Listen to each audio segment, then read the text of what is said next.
Assalamualaikum warahmatullahi wabarakatuh. Halo semuanya, selamat datang di presentasi saya. Nama saya Ardian Sidik dari kelas TI 24A.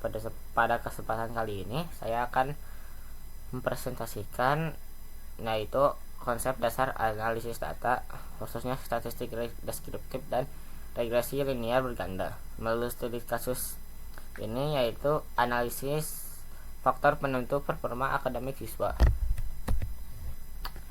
Mengapa topik kinerja siswa ini penting? Kinerja akademis adalah fondasi penting bagi masa depan seorang siswa. Namun kinerja ini tidaklah tunggal, melainkan dipengaruhi oleh berbagai faktor. Kita sering bertanya-tanya apa saja sih yang sebenarnya mempengaruhi prestasi belajar. Nah, melalui proyek ini saya bertujuan untuk mengidentifikasi dan memahami faktor-faktor kunci tersebut menggunakan pendekatan analisis data. Untuk analisis ini, saya menggunakan dataset Students Performance Multiple Linear Regression yang saya dapatkan dari kaggle.com.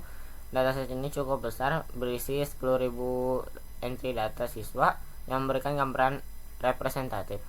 Beberapa variabel kunci yang ada dalam dataset ini antara lain adalah jam belajar, skor sebelumnya, jam tidur, soal latihan yang dikerjakan, ekstrakurikuler,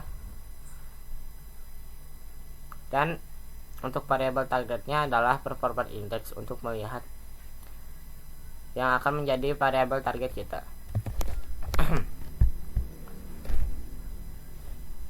Sebelum melangkah lebih jauh, mari kita pahami dulu apa itu statistik deskriptif. Definisinya adalah statistik deskriptif adalah metode untuk meringkas dan menggambarkan karakteristik utama dari suatu kumpulan data. Ini seperti melihat-lihat data kita secara cepat untuk mendapatkan gambaran awal. Kita melihat rata-rata jam belajar siswa, standar deviasi skor sebelumnya yang menunjukkan seberapa bervariasi skor tersebut, nilai minimum dan maksimum, serta median.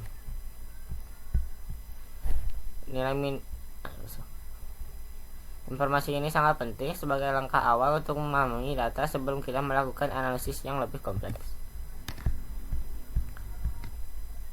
Sekarang mari kita bahas regresi linear berganda.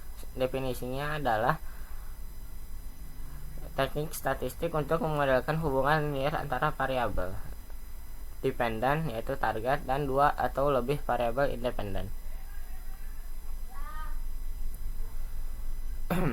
Intinya adalah kita mencoba menemukan persamaan garis terbaik yang bisa menjelaskan bagaimana jam belajar, skor sebelumnya, jam tidur, soal latihan, dan ekstrakurikuler secara kolektif mengaruhi indeks kinerja. Persamaannya secara umum adalah Y sama dengan beta 0 tambah beta 1 kali X1 sampai dengan beta N kali XN tambah error term. Meskipun kita tidak akan mendalami metrik evaluasi yang kompleks, kita bisa melihat berapa baik model kita cocok dengan data yang digunakan untuk belajar. Kita bisa membandingkan nilai performance index yang aktual dengan nilai prediksi oleh model kita.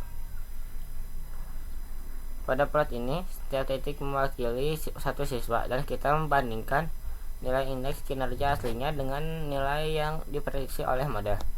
Garis merah menunjukkan kondisi ideal di mana prediksi sama persis dengan nilai aktual. Semakin dekat titik data ke garis merah, semakin baik model kita dalam prediksi data tersebut. Salah satu keunggulan regresi linear adalah kita bisa menginterpretasi koefisien dari setiap variabel independen yang kita gunakan. Setiap koefisien menunjukkan seberapa besar perubahan rata-rata pada indeks kinerja yang diprediksi oleh setiap peningkatan satu unit pada variabel prediktor tersebut, dengan asumsi semua variabel lain dalam model tetap konstan. Sebagai contoh, jika koefisien untuk jam belajar adalah positif, ini berarti setiap penambahan jatuh jam belajar, indeks kinerja siswa diprediksi akan meningkat sekian poin. Begitu juga untuk faktor-faktor lain seperti skor sebelumnya, jam tidur, atau soal latihan. Semakin besar nilai koefisien yang secara absolut, semakin kuat pengaruh variabel tersebut pada indeks kinerja.